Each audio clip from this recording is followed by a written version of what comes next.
प्रगतिशील नेपाल राष्ट्रिय शिक्षक संगठनका आदरणीय अध्यक्ष विनोद बस्नेतज्यूलाई आसन ग्रहणका लागि हार्दिक अनुरोध गर्दछु। लोकतान्त्रिक शिक्षक युनियनका आदरणीय अध्यक्ष अतुल कुमार लाललाई आसन ग्रहणका लागि हार्दिक अनुरोध गर्दछु। नेपाल राष्ट्रिय शिक्षक परिषदका आदरणीय अध्यक्ष यादवराज पाण्डेज्यूलाई आसन ग्रहणका लागि हार्दिक अनुरोध गर्दछु। अखिल नेपाल राष्ट्रिय शिक्षक संगठनका आदरणीय अध्यक्ष विजयरत्न भट्टाचार्यज्यूलाई आसन ग्रहणका लागि हार्दिक अनुरोध गर्दछु। मधेसी आदिवासी शिक्षक संरक्षण मञ्चका अध्यक्ष रमाकान्त चौधरीजीलाई आसन ग्रहणका लागि हार्दिक अनुरोध गर्दछु।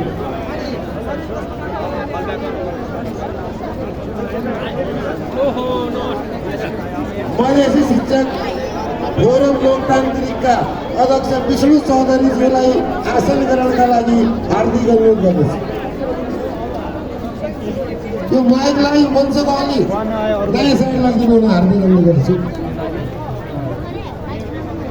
नेपाल विद्यालय कर्मचारी परिषदका आदरणीय अध्यक्ष गङ्गाराम तिवारीज्यूलाई आसन ग्रहणका लागि हार्दिक अनुरोध गर्दछु। संस्थागत विद्यालय शिक्षक युनियनका अध्यक्ष होम कुमार थापाज्यूलाई आसन ग्रहणका लागि हार्दिक अनुरोध गर्दछु। राष्ट्रिय समितिका सदस्यज्यूहरू, आबद्ध सम्बन्ध संस्थाका उपाध्यक्ष, महासचिव, सचिवज्यूहरू, प्रदेश र जिल्लाका अध्यक्ष महासचिवज्यूहरू, आन्दोलन परिचालन समितिका सबै जिल्लाका अध्यक्ष साथीहरूलाई आफ्नो ठाउँमा आसन ग्रहणका लागि हार्दिक अनुरोध गर्दछु। राष्ट्रिय शिक्षक सङ्घर्ष समितिका आदरणीय अध्यक्ष नवीन सिंह धामीज्यूलाई आसन ग्रहणका लागि हार्दिक अनुरोध गर्दछु।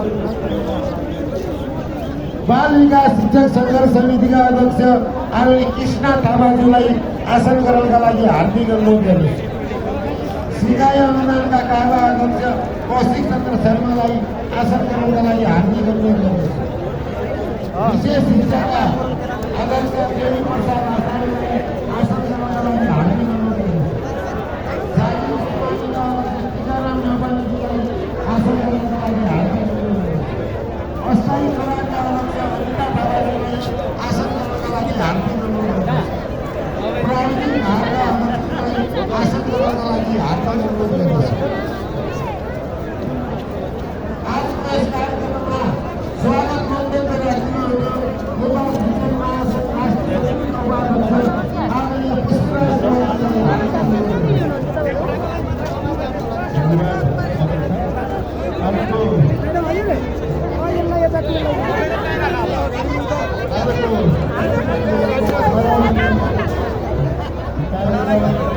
आज एकला सब नमस्ते।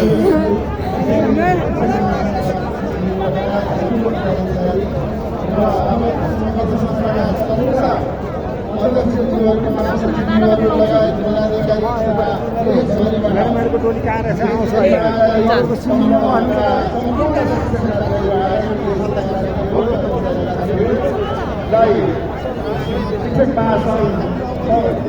राष्ट्रिय समितिको तर्फबाट हार्दिक आह्वान गर्दछु, हार्दिक स्वागत गर्दछु। यहाँहरूको गरिमा भए उपस्थितिकै कारण सरकार एक हदसम्म हामीसँग वार्तामा बस्नको लागि तयार भएको अवस्था यहाँहरूमा दर्शाएको छ। हामीले हठात रूपमा यो आन्दोलन आह्वान गरेका होइनौँ। यो आन्दोलन 2075, 78 र 80 को आन्दोलनको जगमा हामीले गरिएका सम्झौताहरूलाई ऐनमा मुखरित गर्न, ऐनमा समावेश गरी ऐन जारी गर्ने मागका साथ हाम्रो यो 20 गतेदेखिको आन्दोलन आह्वान भएको हो र यहाँहरूले यसलाई त्यही रूपमा बुझिराख्नु भएको कुरा पनि हामीले महसुस गरेका छौँ। हाम्रो महासङ्घ राष्ट्रिय समितिले त्यो कुरा महसुस गरेको छ। यसैको जगमा वास्तवमा हिजो हाम्रा कार्यालयीय टिम, हामी त्यसमा अध्यक्षज्यू हुनुहुन्छ, सहअध्यक्षज्यू, महासचिव र हाम्रो अर्थ उपमहासचिव 4 सदस्यीय टिमलाई हाम्रो केन्द्रले उहाँहरूलाई वार्तामा पठाएको हो र 7 बजे भनिएको वार्ता यहाँहरूलाई थाहा भइसकेको छ। हाम्रो अध्यक्षज्यूले स्ट्याटसमा हालिसक्नु भएको छ। 9 बजे उहाँहरूले बल्ल प्रधानमन्त्रीज्यूलाई भेट्नुभयो। 2 घण्टा लामो कुराकानीपछि हाम्रो महासङ्घको मागहरू, अवस्थाहरू, आन्दोलनको अवस्थाहरूको बारेमा हाम्रो महासङ्घले प्रधानमन्त्रीज्यूलाई प्रश्न पारिसकेपछि उहाँका कुराहरू सुनेर उहाँहरू बिदा हुनुभयो र सभामुखज्यूलाई 11:30 बजे भेट हुने व्यवस्था भएछ। त्यसपछि उहाँहरू 1 बजेतिर 1:30 बजेतिर आफ्नो निवास पुग्नुभयो। उहाँहरू रात दिन नभनिकन, हाम्रो नेतृत्व रात दिन नभनिकन हाम्रो शिक्षक कर्मचारीको आम समस्या समाधान एकमुष्ट रूपमा गराउनको लागि यो खालको आन्दोलन गर्न हामी विवश छौँ भन्ने कुरा यहाँहरूले सबैले बुझ्नु भएको छ भन्ने कुरा हाम्रो बुझाइ हो। र शिक्षक महासङ्घले तपाईँ हामीलाई यो मिडिया कर्मीहरूले पनि सोधेकोमा यो 70 लाख विद्यार्थीको भविष्यमाथि खेल्ने तपाईँहरूलाई कसले अधिकार दियो भनेर सोध्नु गर्नुभएको छ। यो आन्दोलन हठात रूपमा 81-20 गतेबाट आन्दोलन भएको होइन भन्ने कुरा हामीले बुझाउन सक्नुपर्छ। यो 75 साल, 78 साल र 80 सालमा भएको ठुलो आन्दोलन पछि भएका सम्झौताहरू कार्यान्वयन गर्ने सिलसिलामा भएका हुन् र हाम्रो भन्दा पनि हाम्रो यो चाहिँ माग सम्झौतालाई कार्यान्वयन गर्ने कुरा मात्र हो।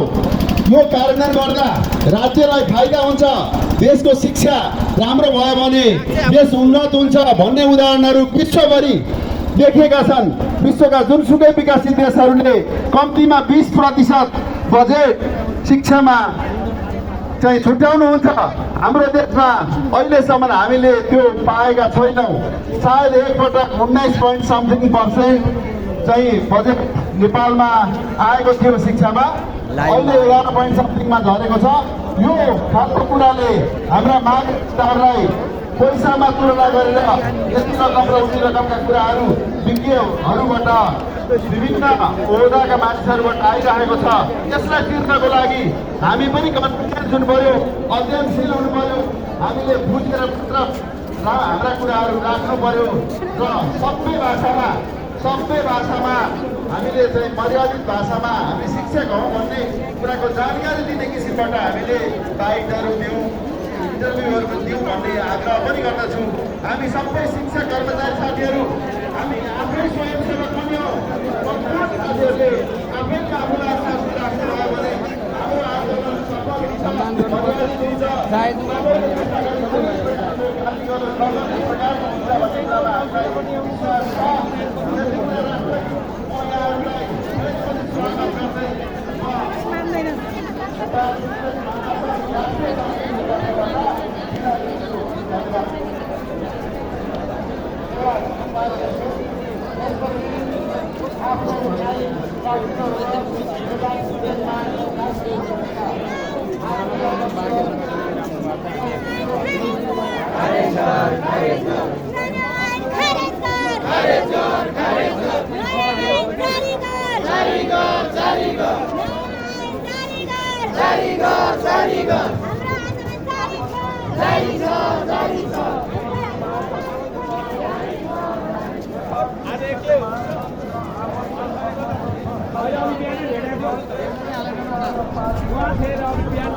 जवाबमूलक सडक आन्दोलनमा हामीले प्रयोग गरिने सम्पूर्ण शब्दहरू अत्यन्तै सकारात्मक खालका शब्दहरू हामीले प्रयोग गरिनेछ।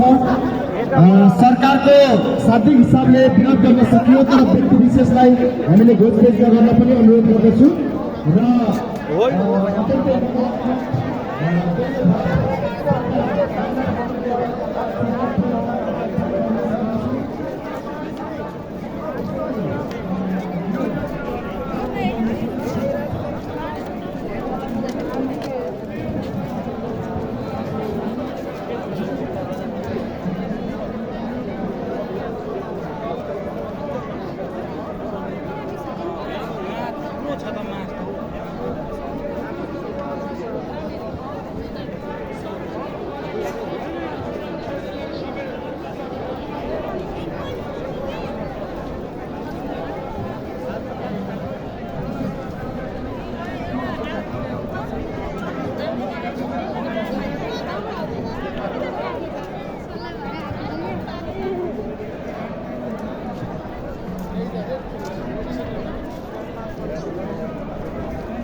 Yeah.